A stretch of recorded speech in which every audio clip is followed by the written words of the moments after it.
what kind of triggered you to be like, hey, I want to ask this seller more questions about the set? I think it was the fact that she wanted me to go to the town that they were in to come pick it up. And I was just like, well, if I'm going to make the drive, then I want to know what I'm getting. And I think it just was kind of like a question like that. But you weren't going to go and explore and see it in person and then make a decision. Right. I was going to go there to pick it up, not to go there and think about it. Right.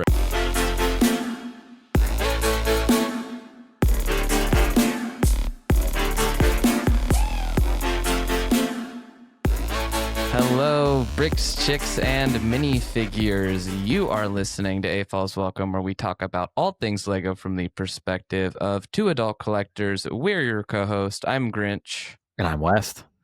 And today we are discussing buying used Lego bricks. This has been a topic of request, and we are going to go into the world and deep dive into all things used Lego. So before we get into that robust topic, West, how was your week? What did you build this week?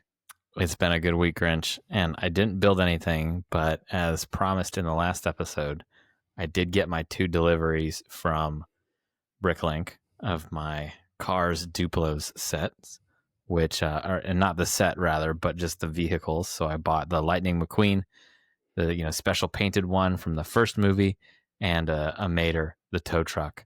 I don't know which movie he came from, but as predicted, my daughter went bananas over an extra Lightning McQueen and Mater. So much so that earlier this week she was just lying on the floor playing with them for like 45 minutes one morning as we were all kind of busy moving around her getting ready for work. So she's been loving them. And that actually brings me to a little bit of advice for the Lego community. If you've ever bought anything that has like a point of friction that spins, so in this case, like an axle piece or something, specifically the old Duplo chassis, the new ones are plastic on plastic, but the old ones were like the old train wheels where there was a metal bar that ran down that was the axle for the wheels.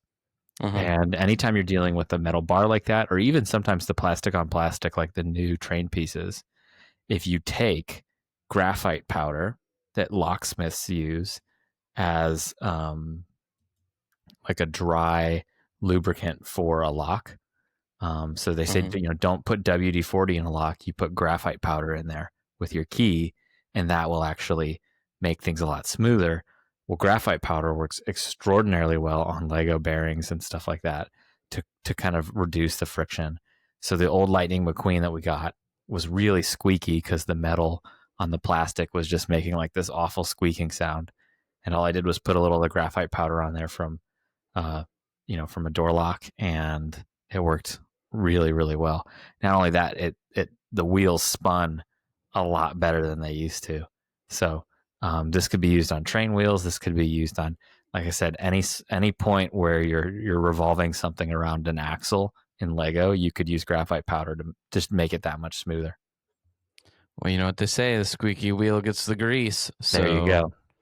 In this case, it was not grease, though. No, it was graphite. Squeaky wheel gets the graphite. There you go. It doesn't sound as good. You can use that saying. Yeah. You heard it here first. Yep. That's an AFOLs Welcome trademark. If we ever do shirts or merchandising, we'll have Luke's Land Speeder and Squeaky Wheel gets the graphite. Yep. So I actually shout out to our parents because they helped me, and of course my wife, but they helped me pack up my Lego collection this past weekend. And we got the entire thing done in a very, very long 24-hour, 36-hour process. 48 hours if you count, putting it on just storage in an undisclosed location. So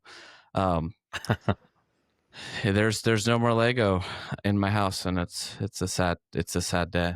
Yeah. It's very sad. Yeah. I don't know what to do with myself. So I've just been pacing like a lion at the zoo. That's I'm fair. just kidding. I've been traveling for work, so I've been equally as busy. So all good there. but but no building this week. So well, Wes, why don't you take us over to some news? Exciting Lego news. All right, Grinch. So this week for news, we've got 5 items. First up, Lego Castle Pick-a-Brick bundles are now available at Lego stores, which is exciting. Lego has partnered with Aardman Animations for a Boop animated short.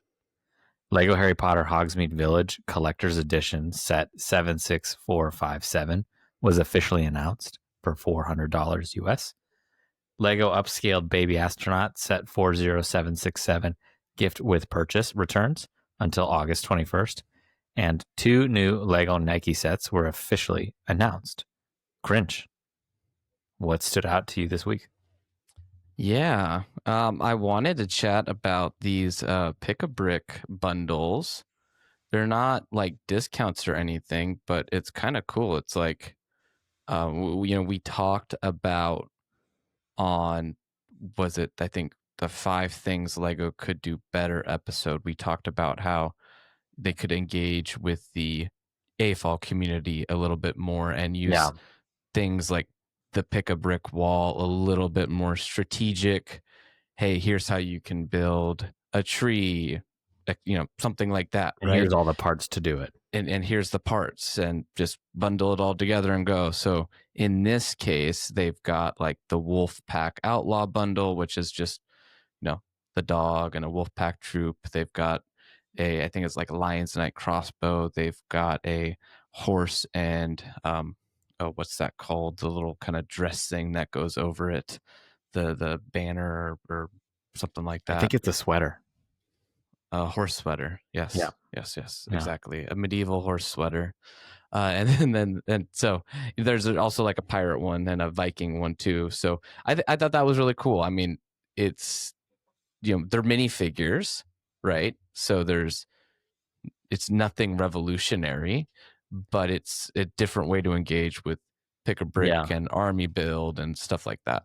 Now, Grinch, did I incorrectly say, is this available online? I apologize. Yes, I don't want to clarify this is for on the listeners and viewers. Lego.com. Okay. So that makes sense. If you go to it, it'll be like the 5 Wolfpack Outlaw bundle, and you can pick all the pieces, which is 5 of the head, 5 of the wolf. Yeah. They'd use the husky in this case. So collectible minifigure fans, don't sweat it. It's not that Wolfpack. And then they have the torso. It just populates enough pieces to create 5 of them. Yeah. In your cart. Now they did this for the F1 series too, to create like a podium. And so clearly this is something Lego's expanding. And like we mentioned in our episode, and listeners, if you'd like to go back and look at it, as Grinch said, it was 5 things we thought they were doing well and 5 things we thought they could improve on. And this case, as Grinch mentioned, right, we were saying, hey, find a way to do, like, put builds into the pick-a-brick system so that, instead of having to just source all the pieces ourselves, like, you create a design and we can just go get a bunch of them. And the thing that came to my mind when I was thinking about this just now was, remember those extra packs that they used to sell? And it was like the city corner extra pack, or like the stoplight pack, or they had like, the farm pack or whatever. And it was, sometimes there were small builds, like it was a bench or it was a mailbox or something that involved a few pieces, right? Like that is what I kind of see Lego being able to do here. Like accessory packs, like create like a city accessory pack, or like a, like I said, trees, bushes, plants, whatever, right? Like that could be really easily done on lego.com. And all you do is say, like, I want 1 cypress tree, like from the Spanish gardens. And it just throws all those pieces into a cart for you. And then you're off to the races. So, right. Yeah, I just think that would be really cool, right? And then Lego could recycle designs over and over. And if you're someone who builds a city, like Mr. Bookie Boo, you could just sit there and just grab a bunch of trees into your cart and just, go to town. So source them that way, yeah. Yeah, I think that would be really cool. Now, sure, what you lose from maybe convenience, or what you gain in convenience, you maybe lose in like the creativity of, now you've got 6 of the same tree in your city, but like I don't think that really is a big factor, and it's Lego, so you can always change stuff up. So No, and I mean, and you're probably going for a consistent aesthetic anyways, right? absolutely. And it's called a barding, not a medieval horse sweater, by the way. just to correct. Thank you the for record. clarifying. Yeah. No. Well, Grinch, I wanted to talk about the Hogsmeade Village. Yeah, let's do we it. saw some images earlier this week that maybe came out ahead of time, and then the official announcement came out, which is super exciting. And the first thing I thought was, wow, like killer. And I've probably mentioned it on the show before. If I have, it was only in passing, but I really liked the Hogsmeade set from a few years ago because it actually really integrated really easily into the Lego Winter Village theme. The sets were the buildings were the Honeydukes, and the 3 broomsticks was like the same size as all of the Winter Village sets. They were kind of older, slanted a little more European, right? So like it really kind of fit that system really well. The backs were open. But one of the things I didn't like about the Honeyduke set was the stickers that they used for the windows. And they were good, but these new ones are just fantastic. And they're definitely scaled up a little bit, not a ton, but a little bit. And there's like 7 or 8 buildings in this series. And it's so cool. The thing that really gets me though is that price tag. And I haven't looked at the piece count, but it doesn't really matter. It's $400. Like that's just a lot of money to spend on Lego, and a lot of money to spend on Lego if I'm trying to use it to incorporate it into a Winter Village and not have it just for Hogsmeade. You know what I mean? So I think it looks really good. I don't know if I'm going to ultimately end up getting it, but it's fun set. So I will get it if my wife wants it because she is the Harry Potter fan. But from a non-diehard Harry Potter fan perspective, I won't make any judgments that you haven't made already on the set. It looks good, like you talked about. That's about, from a Lego perspective, that's about it. From a statistical perspective, just want to say Diagon Alley 75978, right? The kind of modular, in quotes, version was $450. I believe that was after a price increase too. I think it was originally $399.99. That had 5,544 pieces, and it also included just a ton of minifigures. I don't remember the exact amount off the top of my head, but more than Hogsmeade, which I think is notable. And it came with 4 base plates of buildings. Some buildings have, or some base plates have multiple buildings on it, but there was 4 base plates of buildings. Hogsmeade, 3,228 pieces, 12 minifigures, $400, 3 base plates of buildings. So you're really missing, and I'm not familiar enough with like the lore of Hogsmeade and Harry Potter to be like, oh, this is exactly what's missing from the scene. But you're essentially in a direct comparison to Diagon Alley, missing an entire half base plate worth of buildings, which is also pretty noticeable in that piece count as well. It just doesn't look like a $400 Lego set. It does not. It looks like a $200 Lego set. I could give them 3. That's fair. It just really surprised me, to be honest. Now, for people who are going to enjoy this, more power to you. Yeah, I think we did an episode a while ago about the price of Lego, and not to be overly like self-congratulatory or complimentary, but I thought we had a pretty even-keeled takeaway from that, right? Which is, we said, Lego's been pretty consistent. The price per part ratio has been pretty consistent. What has changed is now we're seeing more expensive Lego sets being offered and larger Lego sets being offered. And so while, our hypothesis was effectively it feels like it's getting more expensive because it is, because there's more sets reaching that $200 to $300 threshold than ever before. And now that Lego's shifting towards adults, we're getting a lot of them, right? And now we are just seeing so much. But these prices this summer, between this and the Juggernaut and some of the other sets that have been released this summer, are just objectively expensive for what they are. We'll have to redo some of that, I think, evaluation. Yeah. Maybe next winter once we get through all of 2025. Yeah, there were some significant price increases this summer, and it's definitely a lot. So yeah, I think ultimately, kind of what I was setting up in the conversation here too, is this has turned into a Lego set that, like, yes, it looks good. We know it's gonna look good, right? That's it's supposed to, but it better. Unless like my wife really wants it, there's no way I'm gonna get it, right? Yeah. If it was a screaming deal, right? If it was $250 or something like that, right? Sure, maybe it's like, I'm not like a huge Harry Potter fan, but I'm a Lego fan, and this is super cool. So like, let's just get it. It'll be a fun build. But now it's turned into like, I don't really like love this franchise. Like, I'm not gonna go and spend $400 on this set. Yeah. You know what? Maybe one to pick up used. Wow, that's a very trivial idea there, Wes. Very timely suggestion. Speaking of sets that are interesting, what did you think about the Nike sets that were announced? They're definitely Lego sets that will be available for sale this year. And that's, I think, about as much as I can really speak to them.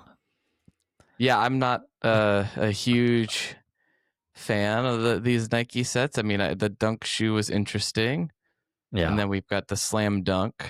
I will say, kind of a cool thing is they've got, it's a giant build of, like the kind of superhero action figure scale, right? Of a build here of a person dunking a ball, recolor of the new gumball machine, the minifigure prize machine ball in orange, and then they've got like a nice basketball hoop build. But the one thing I do really like is it's just a really simple technique that they did. I mean, as simple as can be. It's just tiles on plates, but it's the half curved or half cylinder round tile with the rounded tile on top of it to represent a person stand in the stands at a distance.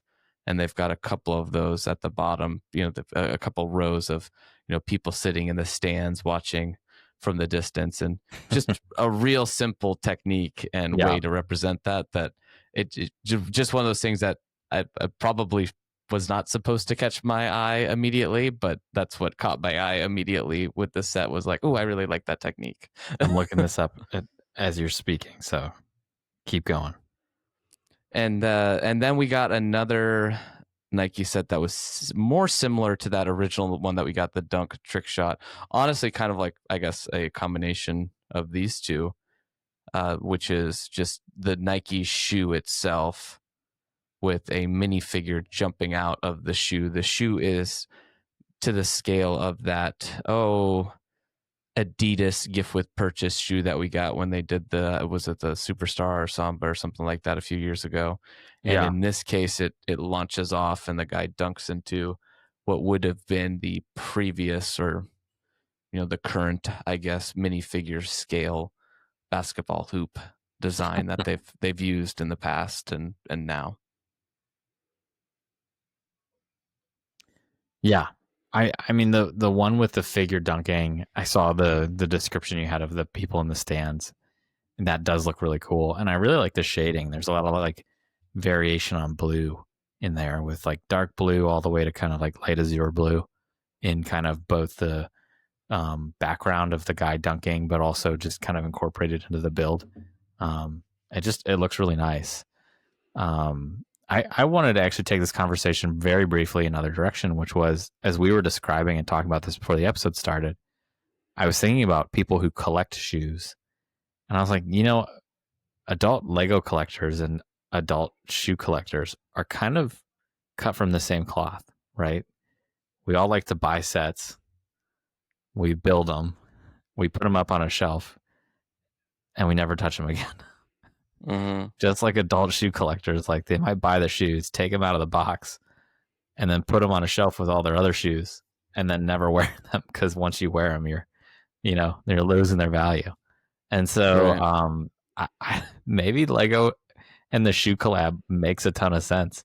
And I guess I'm surprised this crossover hasn't been more meaningful, but maybe Lego's really trying to tap into that, Yeah, well, we do have a sneakerhead that listens to the show. I believe it's like Jay Green. He's commented before a couple times, so I'm curious to hear what his opinion is of these Nike sets, because I'm sure he's got one. So if you're listening, buddy, let give us us know a in the ring. comments. All right. Well, I think that about sums it up for the exciting Lego news this week. West, why don't we head over to today's topic? Today's topic.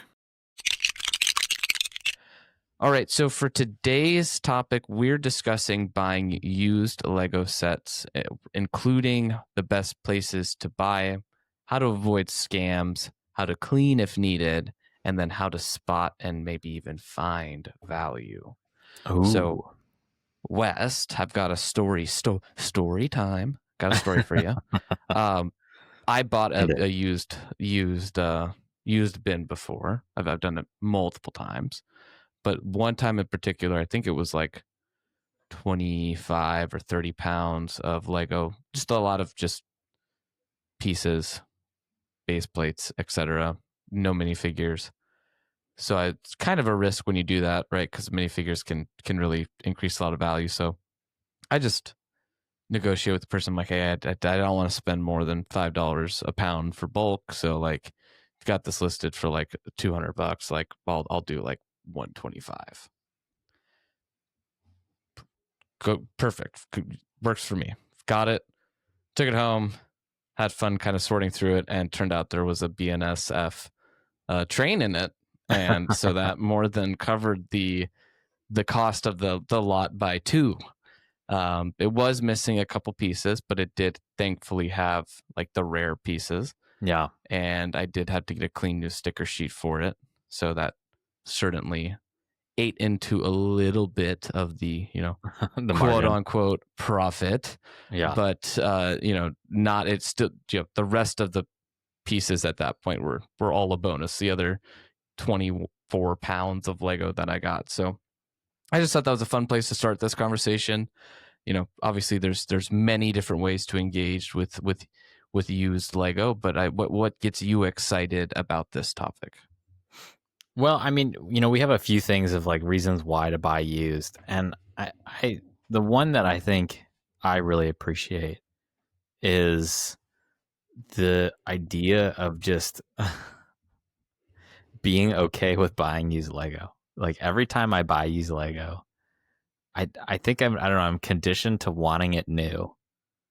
Whether that's just like consumerism. That's stuff in general too, though, right? I mean, absolutely, right?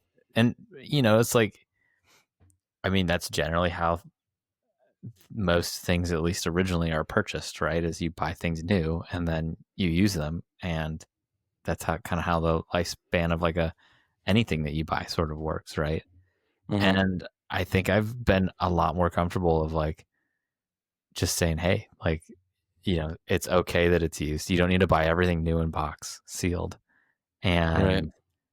You can look on sites like Bricklink to see the condition. And once you build them, like you don't know any different, unless there's visual markings or scratches or whatever. Like it's impossible to tell. And so I really enjoy that feeling of being like, man, I could have spent $600 on this, or I could have just spent, the $200 for the used set. It's a very wild example, but And I really like Actually, that's not that wild of an example. fair enough. I really like the idea of, I think it was the royal family in England that was trying to promote buying used dresses and like outfits for like events. And, if someone from our English listener group knows better than me, please correct me. I know that's been on trend for like fashion events here in the United States and elsewhere too. And, because for a long time people would buy something new for like one event and that's all where they would wear the dress or the tuxedo or whatever, right? And what I'm getting at is I also really like the idea of buying used from a perspective of like it's already out there in the world, right? Somebody doesn't want it. I want it. Let's connect. And that way I can get it. And it's a great way to continue to recycle Lego brick and a great way to keep things from ending up in, the trash or in a landfill or something else like that. So I think it's a really great way to buy stuff. I know you and I have bought a lot of used stuff in bulk for things like our Mills plates and stuff. Like there's no reason to buy any of that new, right? In fact, buy it scratched up, right? It's going to get covered up. So just getting to that point though, I think is kind of challenging. And so to kind of sum up my point, I don't know. That's kind of my process with used. Well, and I think it's pretty topical with some of the conversation we were having earlier in the exciting Lego news section on spending power in Lego and maybe being in a position where 5-10 years ago you would have bought a set because, hey, I'm here for the build, I'm here for the love of the build. But now that's a little bit more challenging when it's like, okay, well, this set is the Italian Riviera is $330. Like maybe I would have bought that if that and Hogsmeade were priced a little bit more consumer friendly or competitively, right? You could maybe have gotten both of them for the same price of Hogsmeade, right? That's not too much of a. I mean, it's a little bit of a stretch, but it's not too much of a stretch, right? So you could have done both of those, but now it's certainly more likely a one or the other. And so I did prep a little example here on some of the power of buying used, and of course, can I add something to that point, Grinch? Which is like, as soon as you open up a Lego set, it's now used. It's like driving a new car off a lot, right? And so it's like you don't know the set that you're buying, right? It could be owned by somebody who put it up on a shelf in a vacuum sealed room or a dust free shelving system, like one that you've employed in your Lego collection. And it could be in pristine condition. You just don't know. Usually on something like Bricklink, they'll say, hey, just like new, to kind of emphasize that. But it's still used, right? Like it's more, I think, of a cognitive leap than it is like a quality leap, if that makes sense. Well, and let's be clear, you will on Bricklink find something that's used. There's no description. It's just marked used. You get it. There's chew marks on some of the bricks. There's I mean, that is the risk. How many minifigures from Bricks and Minifigs that we bought where we even looked them over and then came home and found cracking on like the arms and stuff? Yeah, I mean, it is particularly challenging with something like Lego because you're not buying. I've got a wood sailboat model in my office. Obviously, that was bought used, but from somebody who's selling it, it's one piece. It's one thing to inspect, right? You just you give it a good once over. Hey, it's in good shape, like new, good to go. With Lego, it's hey, here's 3,000 pieces. I've inspected them, but I can't tell you I've looked at all 3,000 times 4 sides of every single brick, right? Like so there is certainly a risk with getting something that is in less than desirable condition, and I think that's where it's really important to find a good, reputable seller. I mean, when Yeah. I bought Ninjago City, I bought it on Bricklink, and the person had repackaged all the pieces into the bag based off of the steps in the instructions. So for me, it was the only thing from a building experience standpoint that was not like a new set was I didn't the stickers were applied, but then B, I just wasn't opening the original box and sealed bags. Mm-hmm. Otherwise, it was open bag 1, put it together like the instructions say, go to bag 2, just like you would a regular set. So, that seller was on my favorites because of just how they handled that Lego. But Grinch, you had an example about buying a set. So what was that example? So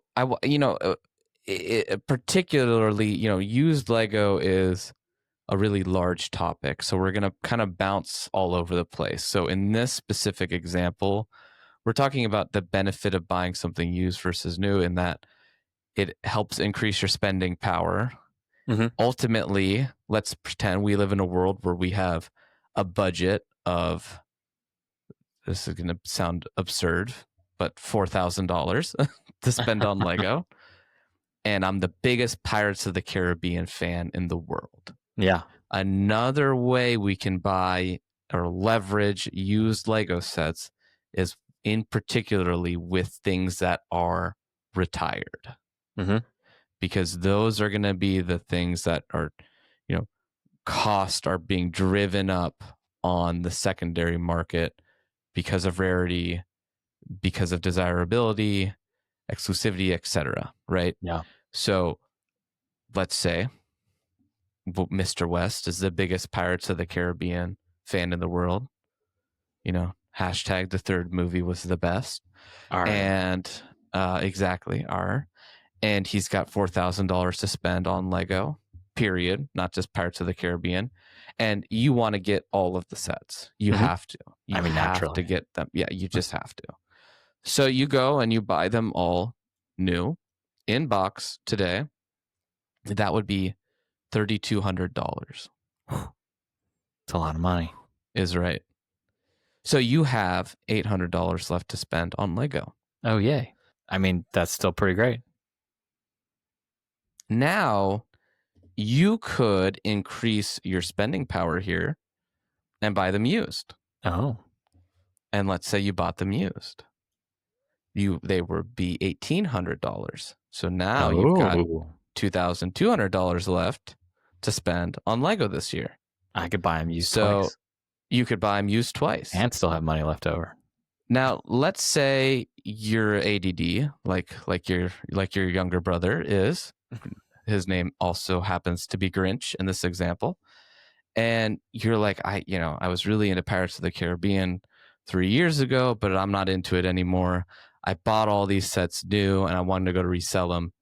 You cannot resell them for $3,200. Yeah. If you're lucky, you might be able to, if you're lucky.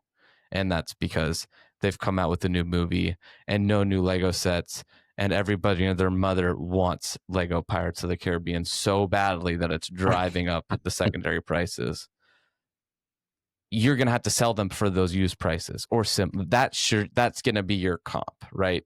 You're going to lose money if you're opening up these things and selling them. Yeah. Unless you're buying them at MSRP and then selling them in the future at that used value. Which isn't always greater than the MSRP. Correct. You will lose Sometimes money. It is. So there's a whole other, people like to talk about investing in Lego and retaining its value. That is true if it's sealed. Yeah. If your intent is to buy this as an quote unquote investment and open it and build it, I'm sorry, that's not an investment. It's a display item. That's what we call a poor investment. It's yes, you will lose money on that. So just really make sure you're and again, this is not to tell somebody. This is just an example using numbers to kind of outline our point. Right. This is not to say one way is right or the other. Maybe that new in-box experience is so important to you. And I think the point it's $100 difference you're making, right, about like purchasing power is hugely important. Because if you're somebody who is just getting into Lego, you're an AFOL. You're somebody who's been a long time AFOL, and there's a lot of stuff right now that like is really cool, right? Lots of money to be spent on Lego these days if you really want to. Mm-hmm. The ability to buy used just gets your dollar further, and there's enough out there of good quality that it totally makes sense. So yeah, this is just an example I made up for this, but real example is like the old dinosaurs that we had as kids. yeah, That first system that they came out with, like, they're ridiculous new in box because they're just rare, right? But there's plenty used, and the used is in some cases even what the MSRP was back then. So again, there's so much noise in the community. Be, oh, this is an investment. Like, not, that's not. If you keep it sealed and you keep the box in good condition, sealed, then sure, you can call it that, right? But if the intention is to open it, it will retain its used value. It will not retain its new sealed inbox. There are always exceptions to that rule, yeah, right? For example, Cloud City, but you can always point out a few examples. Keeping it with the Pirates of the Caribbean, the Black Pearl might be another example, but those are exceptions. Any of the to the modulars rules. that are used, Correct. are still more expensive than what they were new at MSRP, right? They're just, people love the modular buildings. So I had an example, Grinch, I wanted to share of, we've talked about this in the past too, and a kind of a weird caveat with Lego, right? Which is like, if you're somebody who's like really keyed into like keeping the set together, right? If I were to go and collect all of the pieces to build a set from spare pieces, and you were to open up a set that was new and build it, and we put them side by side, assuming all the piece quality was the same, you'd have no idea which set was which, right? Mm-hmm.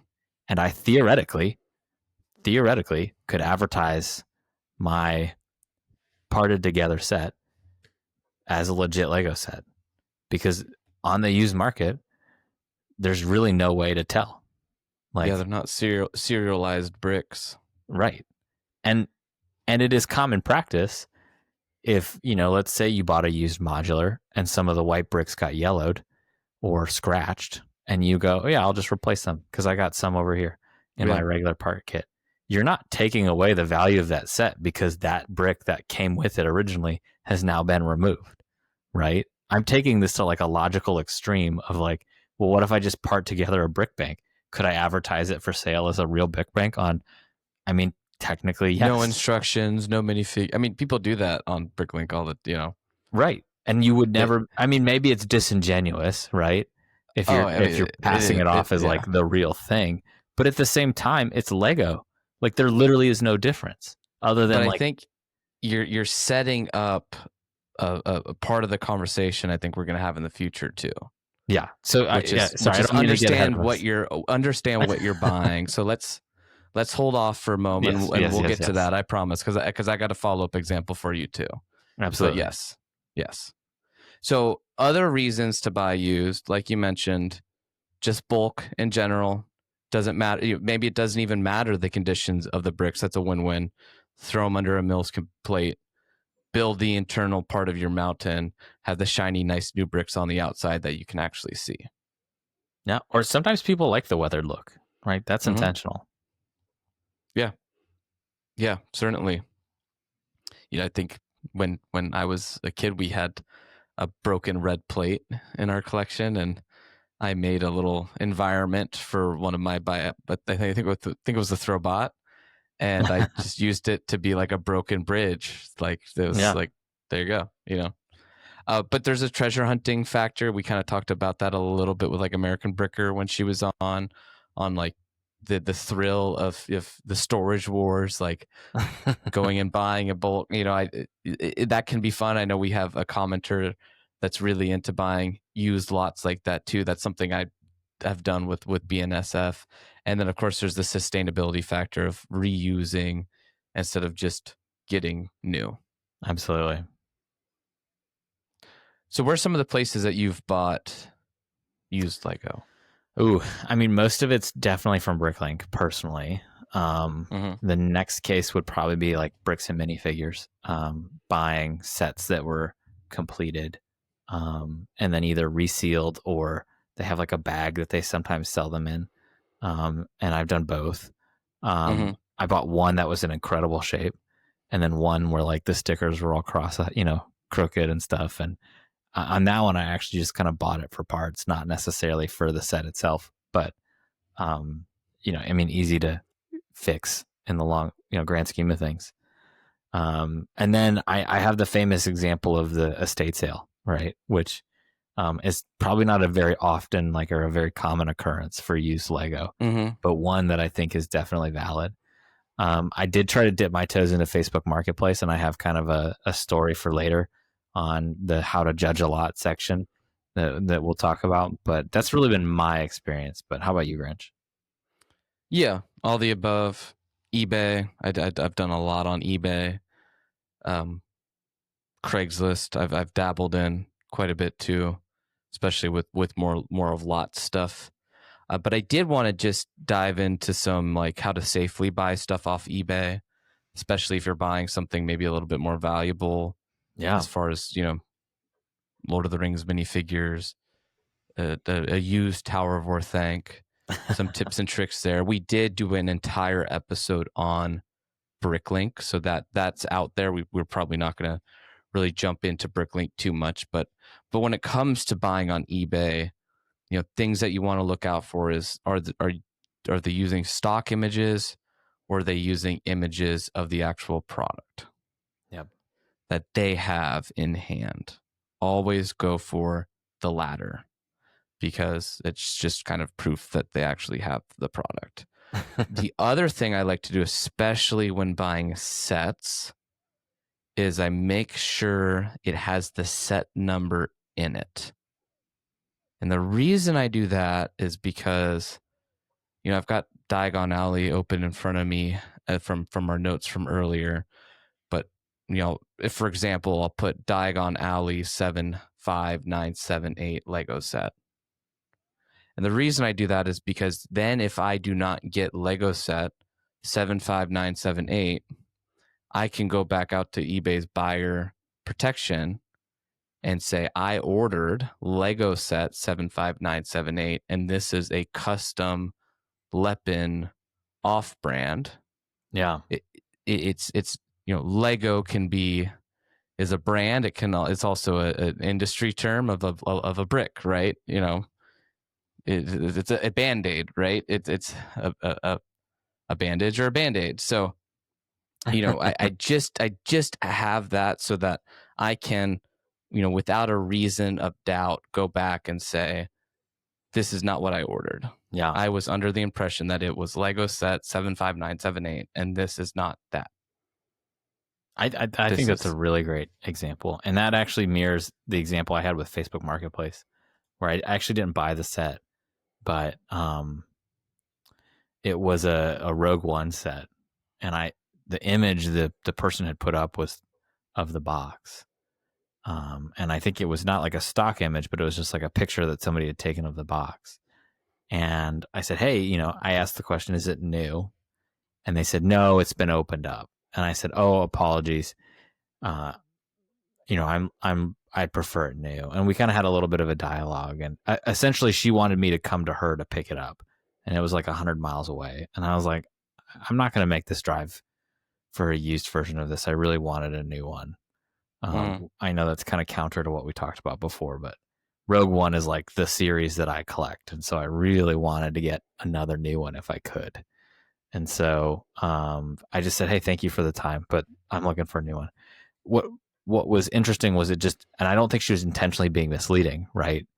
But to your point, right? Always ask the question, get a proof of life picture of like, hey, can you show me like that this is, you took this picture yesterday, right? Like, is there a date stamp on it? Is there, I really like that idea of like the set number in the description, and like, because I think that's kind of like a digital proof of life of like, prove to me that you're selling me the authentic thing and not just like, like the Leopard knockoff, right? So, Right. And then again, right, like you kind of cover your back a little bit of like, you can then go if there's any sort of like customer, arbitration that exists, you can go and say like, hey, look, they advertised it as Lego set XYZ, and they sent me Leopard set, 1, 2, 3. So, we need to have a conversation about that. Right. I mean, you and I are big Lego fans, and half the time we don't remember the official titles of, the Jurassic Park Tyrannosaurus breakout. It's the big UCS T-Rex, right? Like, so when somebody listing it might not get, the exact name verbatim correctly, right? But what everybody can get correct is it's Queen Anne's Revenge set number 4195. Yeah. And I'm buying set 4195 from like, I'm buying that Lego set, right? So, but yeah, you definitely bring up a couple good points too, is pay attention. New box, like sealed. The word you're looking for is sealed in box. not new with box. Yeah. not even just new. Sealed is the, if you want to buy it new in box, what you're looking for is sealed. So that's a little bonus tip. Yeah, usually, just be aware. Usually see the statement new in box sealed. Right. And like that's what you want to see. NISB. Yep. NISB. And then for used, NIBS. That's BS. Actually, I think it is a new in sealed box. Is the NISB okay. Would be the fair enough. Is what I see on like Reddit trade a lot, but we digress. Used Lego, just again, used should not mean damaged, right? And even according to like Bricklink, used does not mean damaged. Damaged is damaged. So, but just pay attention to stuff like that. And don't be afraid to ask questions. Ask questions. Claire, if it looks too good to be true, it is probably too good to be true. But that's where you can try to like even just make sure you're backing your way into like, again, hey, I went to buy a used version of set 4176. This is not what that is. Yeah, absolutely. So we kind of already started talking about it, but did you want to add anything else to your example on how to judge? Was what kind of triggered you to be like, hey, I want to ask this seller more questions about this set? I think it was the fact that she wanted me to go to the town that they were in to come pick it up. And I was just like, well, if I'm going to make the drive, then I want to know what I'm getting. And that's, I think it just was kind of like a question like that. But you were going to go and explore and see it in person and then make a decision. You were right. I was going to go there to pick it up, not to go there and think about it. Right. Now, we've talked a little bit about like bricks and minifigs, and this isn't like a dig on bricks and minifigs, right? They're moving a lot of Lego in their store. Now, it is a shame sometimes they advertise the price of minifigures as a little higher than maybe market value, and when you buy them and they have a cracked arm, that's kind of annoying. It'd be nice if they just check that ahead of time before selling it for what is and we chatted about that too. That you're not paying shipping, right? That's one thing. Yeah. And the other thing is you do have the luxury of seeing the item before you buy it. Yes. Unlike on Bricklink, where it's like they say it's in excellent condition. Let's fingers crossed, and then you're kind of negotiating after the fact on like this isn't in good. Like there's a giant gash across this, right? Yeah. The nice thing with Bricklink is for the most part, shenanigans aren't tolerated. So if someone's kind of falsely advertising things, they get called out pretty quickly by the larger community. But Yes, I Grinch, do. let's say you're in a Bricks and Minifig and this used set catches your eye. What are some of the things that you're looking at on that used set to help you determine, like, is this a good value or not? So that's a great question. And I think a lot of this applies to buying online as well, Yeah, right? It's not just about being able to identify a set. sure. It's about being able to understand what is in that set. Fair enough. And I'll use to elaborate. I bought a Western set used because those sets are ridiculous in box because they're just. I mean, they're 30 years old almost. They're just extremely rare to find in a box. And I just got excited because it was a good. It wasn't too good to be true, but it was a good competitive price. Yeah. They had said 99% complete, so I'm like, it's probably going to be missing a piece or two. I just kind of did a quick glance, and I did not give it a really good once over. I actually fought this person on eBay because it was not 99% complete. It was like, it's funny when there's actually an official piece count for a set, you can actually go and calculate percentages off of that. Yeah. And it was 74% complete. And ultimately, I think I said something during the communication with the buyer that like I messed up. I think when I had initially reached out, I was like, oh, nothing's wrong with it, blah blah blah, that's fine.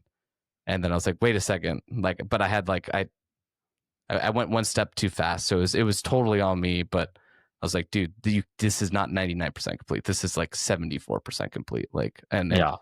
And that's not me splitting hairs. Like, I'm not going like, oh, so 98.5% complete. Like, you're missing a quarter of the set. Yeah. That's very different. Was there any sort of remediation or fix to this or?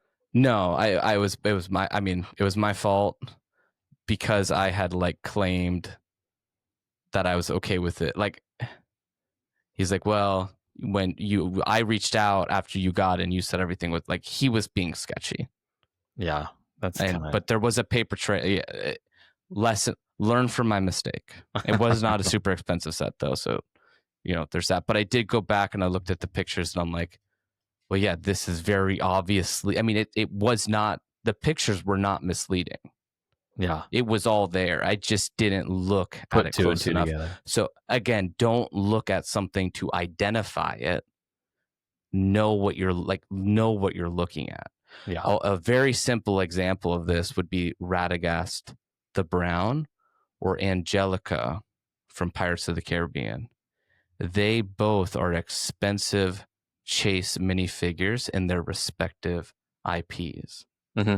And one of the pieces on there the piece that doubles the value of the minifigure is the tan plume feather piece that came with only those two minifigures in their hats.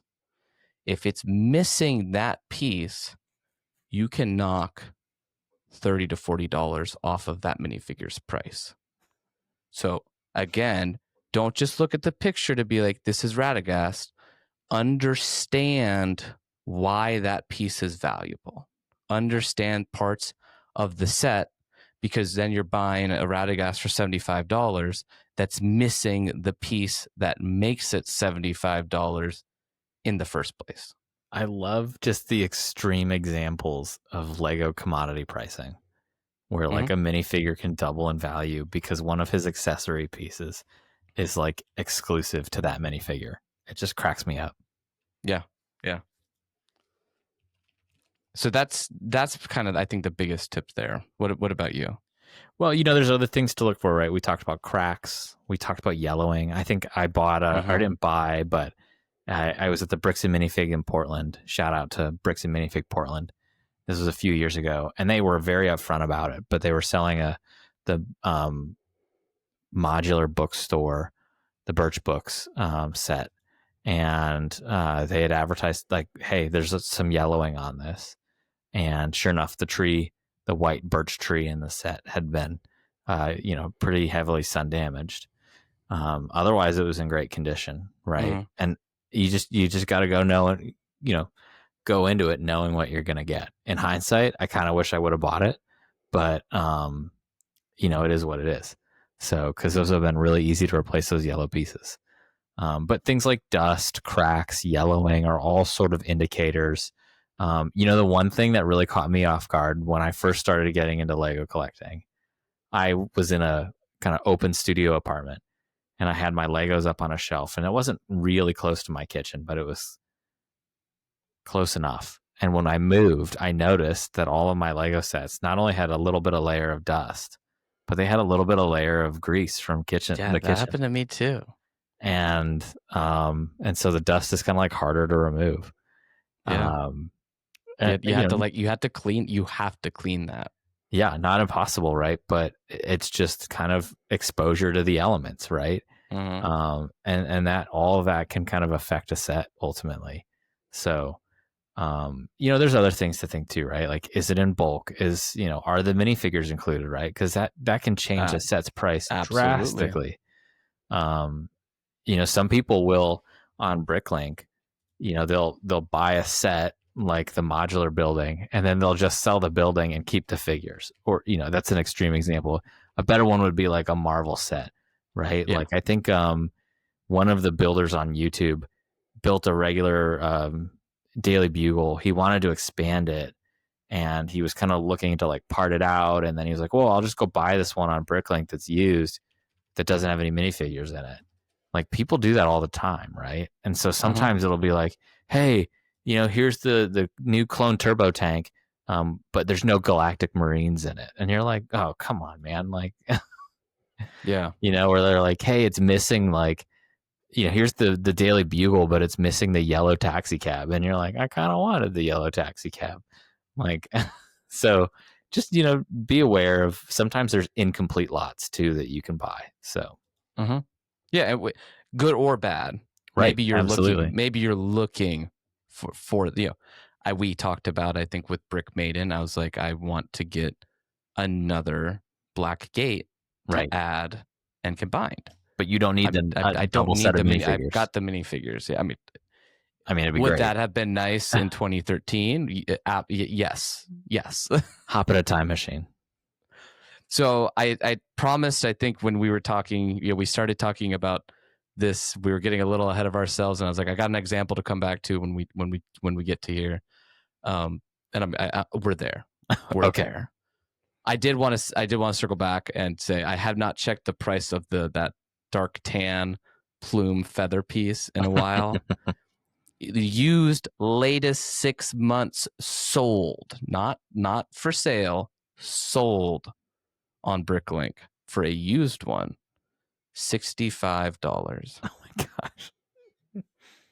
So if you buy Radagast the Brown, by the way, his price on Bricklink, because he's got a dark brown torso that breaks super easily, is $150 used, currently for sale, $94 sold the past 6 months. Used. New, it's $120. So if you buy him for that price and he is missing that plume, you are going to have to shell out another $70. I mean, nobody's going to force you. The FBI is not going to break down your door and say, you go get that plume. But if you truly want the completed minifigure, don't just identify the photo, understand what you're looking at. Yeah. Another example of this is the employee exclusive Christmas X-Wing Yuletide Squadron set. Kind of culminating all of what we've talked about.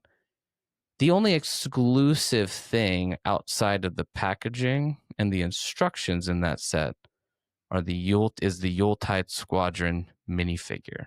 Yeah. So somebody's got one for sale. You would think it's a screaming deal. It's new, by the way, new, incomplete. So again, not new sealed in box. It's new, incomplete, without the pilot. So, just make sure you're paying attention to some of those things, because, there was a while where somebody had a bunch of them for sale. No box, no instructions, no pilot. And they were essentially parting out, buying the pieces, and just being like, "Here's the pieces, all the sets, Yeah. $600, please." So just be aware of some of these things. Yeah. So let's say you do buy Lego. It's a Yeah. little bit yellowed. I bought my greengrocer a little bit yellowed because that is just an insane set to find. What do? There's hydrogen peroxide that you can do for yellowing, but definitely just in general, recommend cleaning your used Lego. Just remove pieces that have stickers before you do it. Don't remove the sticker. Just don't soak those pieces in water or hydrogen Or if you peroxide. intend to buy a new sticker sheet, remove the stickers. Right, sure. Yeah, get the residue off of there. Get the residue off. Get them cleaned. You can just use mild dish soap, some water, lay it out to dry, that sort of thing. Grinch, should we ever use acetone to clean Lego sets? Why don't you tell me? Yeah, the answer, audience, is no. Definitely don't. And be very careful with any sort of chemical removers, right? If it's something that is safe for plastic, it's probably okay for Lego, right? But definitely double check before you use it. Really nothing quite. Always test it on something that's not as go grab a couple of 1x1 bricks that are damaged. Something that's broken. And test it. Yeah. Not your little brother's clone troopers. Definitely not that. I would just say, that you really can't beat just good old fashioned soap and water. If that's what you need to do. Mild dish soap works really well. And I will say, when it comes to yellowing, there's a couple videos on YouTube. I just say shout out to Jang Bricks. Got a 5-minute video on this. There's nothing we can add that he doesn't cover there. Like, just go watch that video if you need to do this. But essentially what you do is you take hydrogen peroxide, fill it up in a tub. You can dilute it a little bit. You really don't need to, because it's already it's only a 3% solution as is.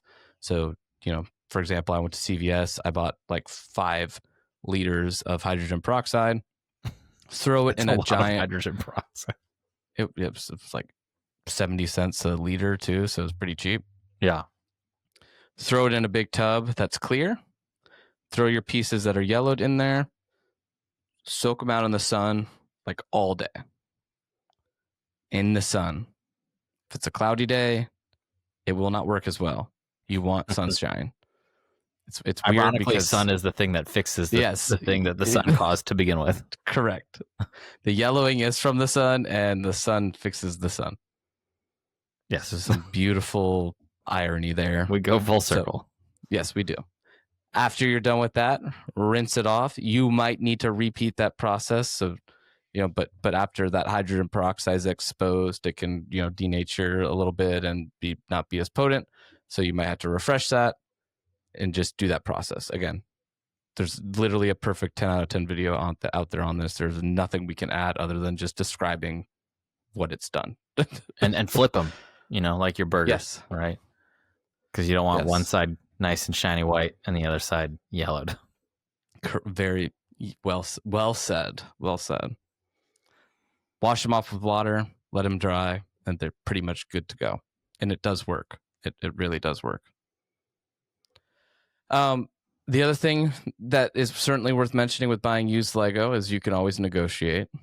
That is what it is. But make an offer on eBay, make an offer in person, etc. If you're on Craigslist, Facebook Marketplace, or those more in-person pickup marketplaces, do it safely. Not only in buying, not avoiding scams, but also just if you meet in a public place, go with somebody that make sure somebody knows where you're going. And, if you're uncomfortable, do not go into somebody's house, etc. But judge. Yeah, be smart. Be an adult and be smart. So anything else that you wanted to add as far as, how to judge a lot? Is there, do you think it's important to make sure, pricing and stuff like that as you go into some of these things? Yeah, I mean, I think that's fair, right? I go back to the example of the Santa Fe Super Chief, right? At the estate sale. and I'm there and I'm looking it over, and he's the estate sales offering 6 of the Super Chiefs, 2 engines, 4 cars for $1,000. I think he wanted more originally. And I said, hey, can you do 1,000 on this? And he said, yes. And I mean, by all accounts, a pretty good deal, right? I mean, each one of those are going to retail for an average of $200 to $250.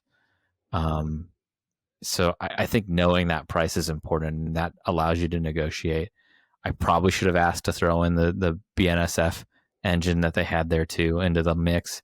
And I also probably should have looked through the larger bulk section where there was some spare parts for these sets just kind of floating around. So yes, there were some mistakes made, but ultimately mistakes were made. I walked away with a pretty good deal. And yeah. You know, at the end of the day, very happy with what I got.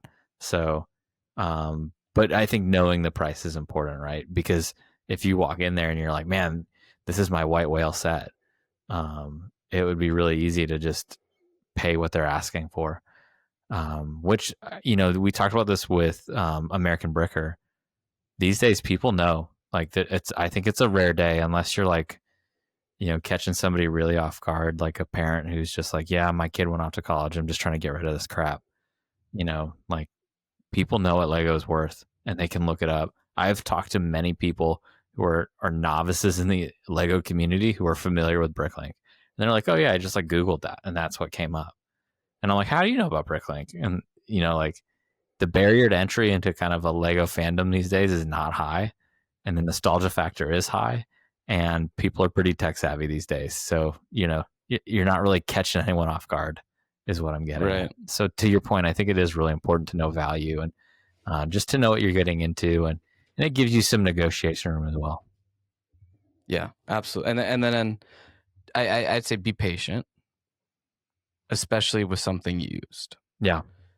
If you didn't buy the Pirates of the Caribbean sets for 10 years since they came out, you can wait 10 days.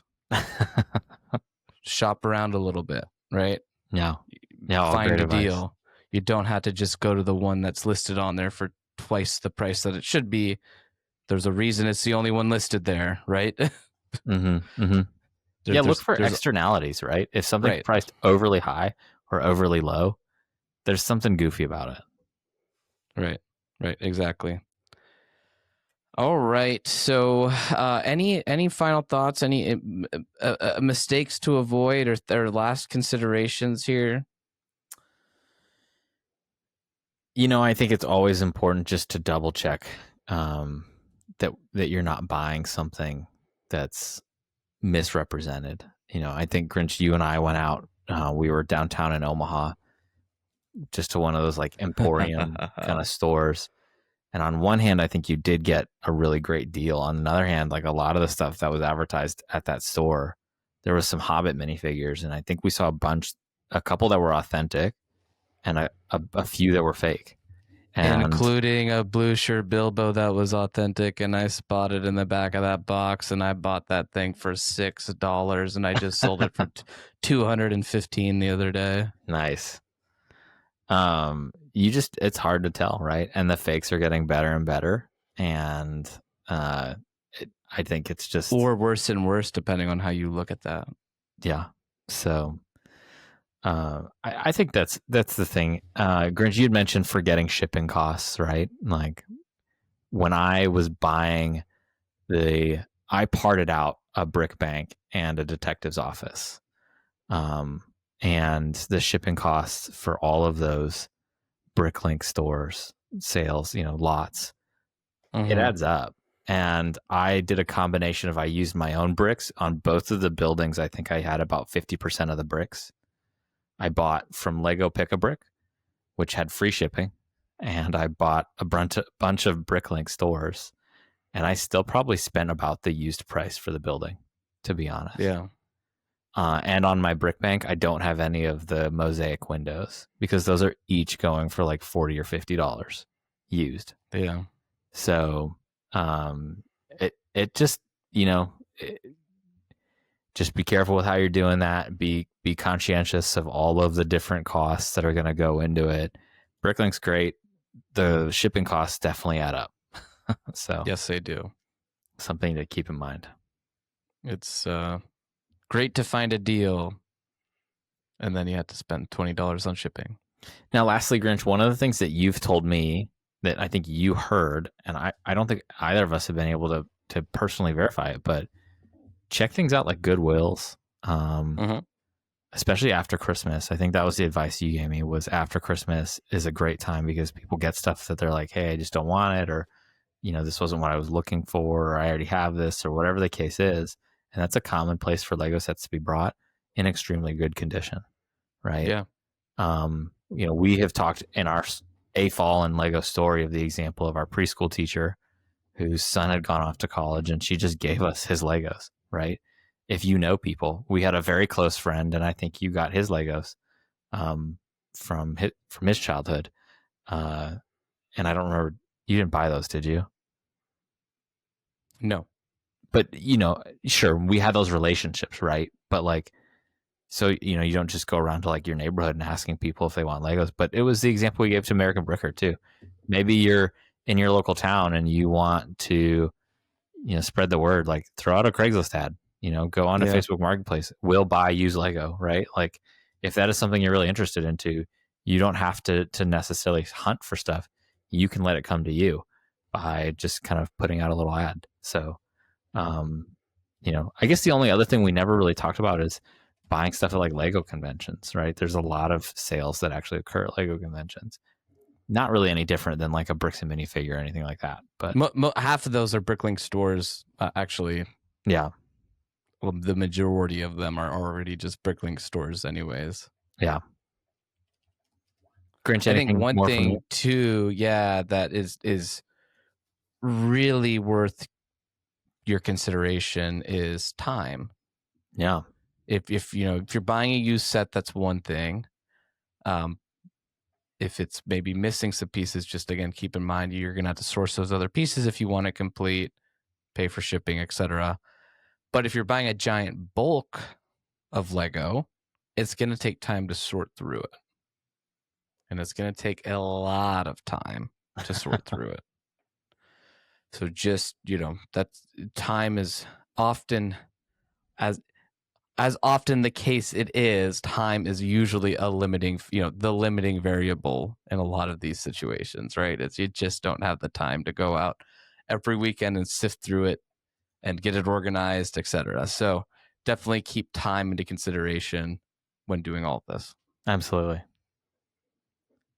All right. So I think that about wraps it up for our conversation. I think one thing I just want to end on too is like, if you are planning on buying bulk Lego, like $5 to $10 is a pretty fair price for bulk. You really don't want to be spending more than that because you have no idea what it is. It's not the pieces that you need. $5 to $10 per pound of bulk Lego. Obviously, if minifigures are included, it's going to be closer to that 10. If it's just minifigure parts, you could make an argument that it's a little bit more than that, but $5 to $10 for bulk. Wes, did you have any final thoughts on this used conversation? Nope. All right. Let's go ahead and move over to our next segment. Brick mail.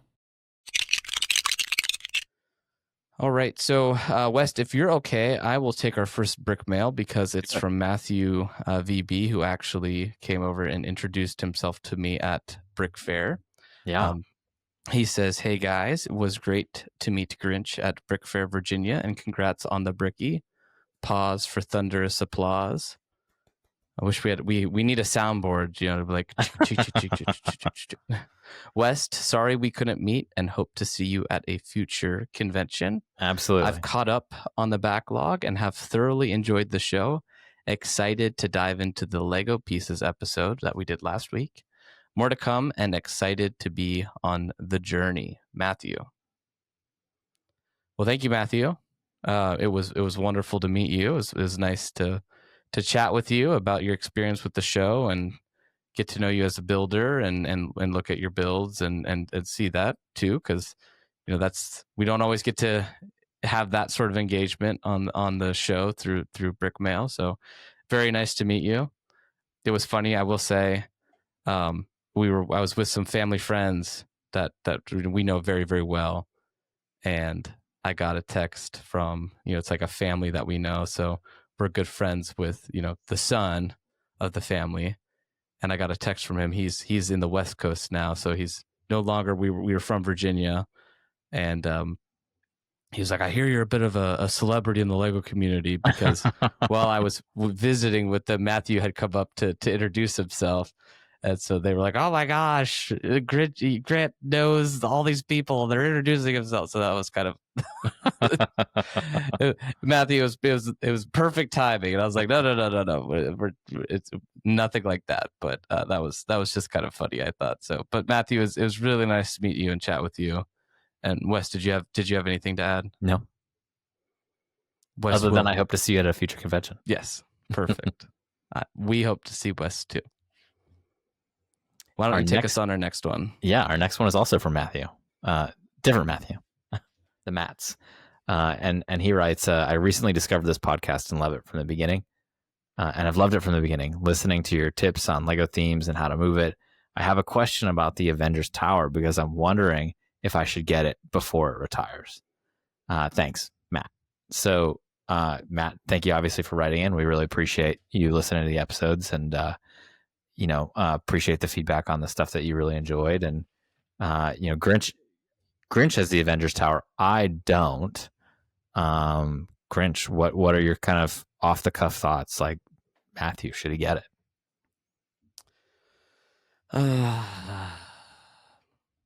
I always hate telling people if they should get a set or not, because it's expensive. I mean, it's $500, right? Like, it's an expensive set. And if you've got $500 to spend on a Lego set, it's a wonderful Lego set. You should absolutely do it. If you like Marvel, you like Avengers Tower, you got $500 to spend on a Lego set. If you shouldn't spend $500 on a Lego set, then don't let me talk you into it. And if you just got $500 burning a hole in your pocket and you're wanting to spend it on a Lego set that you're not sure if you're enjoy, it's a good one. What I'll say is, if you like what you see from a building experience, from a display experience after the fact, it delivers on everything that you expect that set to do. So if there's any worry there, sometimes, like, for example, like the Eiffel Tower, I would never buy that set, because that building experience is like just 4 times of just a repetitive mess. And that's not fun for me. Yeah. With Avengers Tower, there's a ton of windows in it, but you do build floors at a time. You build it up and you build different scenes. It is for being so kind of clean and well polished externally, with a lot of repetitive details. The inside is not, and it's a little bit different, and it's definitely a really fun build. So I bought it. I do not regret buying it. If I could go back and buy it again, I would. Nice. Our next, that's 5 out of 5 stars. The best Lego set ever. Our next comment comes from Half Plate Gaps, also known as, or previously known as, I should say, Mr. Follow. Congrats on the award, Grinch. Weathertop is a fantastic mock and a real standout amongst the ones you've shared with listeners. I love that the composition isn't a typical square and front-facing layout like the majority of both official Lego and community mock dioramas. Instead, there's a combination of circular and diagonal composition, which helps draws your eyes to the dramatic posing in the front right-hand corner. Even the detail and texture is part of the composition, including the botanical elements crawling down the wall towards Frodo and the fallen stonework on the ground that's also points in that direction. He's got another part on there, but I just like, first of all, the award couldn't be possible without all the wonderful people that voted for it. So thank you, everybody who voted for it. Second of all, we had Fear and Brick on the show, and we were chatting with him about adding some of the random details to his mosaics. Actually, it was Sobek about his minifigures, because we were talking about, and I think it was certainly echoed with Fear and Bricks too, with his work. But Sobek was like, you never know somebody's going to notice, the intentionality or decisions that you make with some of these things, right? And everything, I'm smiling if you can't see because you're listening, like chin to chin here, because everything that you mentioned there as far as the composition goes was 100% intentional. I also was trying to build a lot of anticipation in the scene, and I purposely didn't include Aragorn in it because Aragorn is right behind the pillar, about to jump out and save Frodo.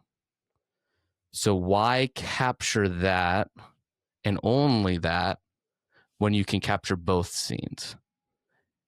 And the intent was, you're looking at it and you're like, wait a second, what's going to happen? You're building the suspense. Oh, and Aragorn's going to be right around he's going to be right over here, and he's already there, right? You can already feel his presence without him even being there. So like you said, there was like so much intention there of like having Frodo be the only brown and red on the mock period. And so when your eye is really drawn to it, and then the way I did the ruin to like kind of build down and crawl down towards Frodo and have the darker foliage on the left side and the lighter foliage on the right side to help contrast and again pull your eye over from the ring race over to Frodo, and just kind of all things lead to there. It's just cool that somebody went through and noticed all those small details that were super intentional as I was doing it. So thank you for pointing that out. And then he goes on to say, question for you: with your recent expansion into mock building, has this started to affect how you spend on your Lego budget and limited building time? Has it forced you to spend more time sorting? And is the backlog beginning to tower over your building area? That is a very good question. He goes on to say, P.S. I've written in before, but recently changed. Mr. Follow, now half plate gaps. Inspired by my terrible snot math skills and all the unintentional gaps I leave in my mocks. Well, do we have an article for you? Yes, I've recently gone through a little bit of a retool or a rebuild, I guess you would say, with Lego collecting. I've decided to stop collecting certain areas of my collection. So like Jurassic Park, I'm not going to spend as much time in. I previously used to buy every single Marvel set. While there's a little bit of sunk cost fallacy, I think I will still get every Marvel minifigure, but I will not buy every single set because there's a lot of repeats these days. There's a lot of crap out there with Marvel too, and to your point, it's expensive. So yes, I've definitely toned down. I think I went a little overboard with collecting some one-off Lego themes as well. Like for example, for a while I had like the Twilight house on my wish list just because I thought it was a cool house and they would never do it again, and I like IPs, but I don't really like Twilight, so like there's no reason for me to actually collect that set. So like stuff like that I've decided not to buy. So yes, I just kind of took a look, and I'll continue to collect for sure, but just not at as large of a scale. So yes, it has affected it. But I actually it's actually a result of me doing that. Yeah. And saying like, what did I really enjoy about the Lego hobby? It was building and not just collecting to display. So part of that whole process was actually resulted in me being like, well, let me put together these mocks and see how I enjoy it, and just take a month pause on buying Lego and see, is this the way I want to kind of go, recurate my collection, if you would? And it is. So yes and no. It's not a symptom of me going more into mock building. It's just me kind of just changing how I'm engaging with the hobby in general has resulted in me wanting to collect less sets and Yeah. spend more time building. West, I'm sure you got something to add there. No, I mean, I just You're biting your tongue. other than just the observation that like I think that's totally normal and fine and correct, right? Which is just like, as an AFOL, our tastes change, and like the things that bring us joy and spark our creativity change. And some days it is all about kind of buying stuff and building stuff, and the stuff that Lego is putting out just is like so special. And then other times, or really just like is meaningful to you. And then other times, like just the thrill of building and what you get out of that is huge. And when we are buying stuff, either to buy stuff or buy things for parts, or buy things and then part them out in our collections, like I'm sure you've seen this, right? Like if you go through your bulk Lego collection, there's a lot of stuff in there, and quite a few pieces I'm sure you don't really ever have a plan to touch or incorporate into a build in a meaningful way. Which doesn't mean that like one day that can't happen. Just, it's like, why own it then? Why buy it? And, when you were describing the Marvel stuff of like, there's a lot of Marvel 4+ sets out there with pieces that I'm sure you're like, I'm never really going to use this. I was really tired of buying Marvel 4+ sets. Yes. Yeah. So it's just, I mean, it adds up, right? And there's some people with some huge collections, and I'd be interested to see the ratio of like how much of your collection you actually interact with. And I think those numbers for people would be pretty staggering when they started to look at like, there's quite a few pieces that they're never really interacting with at all. To which point, like we talked about this with Tom Alpin, don't put it in, doesn't need to have its own Acro Mills drawer then, or, sell it, take it to Bricks and Minifig and add it to their bulk lot. Like create a Bricks and or a Bricklink store, sell it there, right? Like, I don't know. We hold on to a lot of things as humans, probably mostly unnecessarily. Now, Grinch, you and I are moving quite a bit these days, and that really helps. Also helps with like that thought process of like you get to challenge yourself every other year. Yeah. Move a few times, 2 times in a year, and Marie Kondo's got nothing on my skills of being able to, put things in the donate bin, because it's very easy at that point to make that decision. So yeah, I think to be maybe overly transparent, just because you asked a good question, and I don't mind getting personal. I actually ended, you asked about the backlog. I've talked before about how I keep a running list of sets on lego.com of like, hey, if there's ever a good purchase, I'll just pull the trigger then. That wish list went from 33 sets to 13. 2 of those are for my wife, by the way. So, and of the 13, that includes of like the Game Boy Advance that was just announced. So like when I went through that process of going from 33 down, it was actually down to like 7. And then I also, so there was stuff like Fortnite, for example. Like I don't play Fortnite. I just wanted the sets because I like the Lego video game themes. I'm going to keep doing the Nintendo direct to consumer 18+ sets, for example, the Piranha Plant, those sort of things. But I don't need to buy Fortnite sets because I want to have a video game collection in my collection, right? A sub collection. So I sold the Fortnite sets I had in box, and then I parted out the minifigures from the battle bus I built, and I sold those on Bricklink for actually MSRP because they were I just sold them like new, and then I parted out the rest of the pieces into my part collection, and I'm doing the same thing with actually Jurassic Park. Taco's gonna kill me But sorry, Taco. I've decided to sell the dinosaurs, but I'm keeping the pieces. There's a few Jurassic Park sets that I'm keeping, like the gate, the diorama, couple of the 30th anniversary waves, but all the other ones are getting parted out, and I'm selling the dinosaurs because they're what are valuable, and I just don't use them.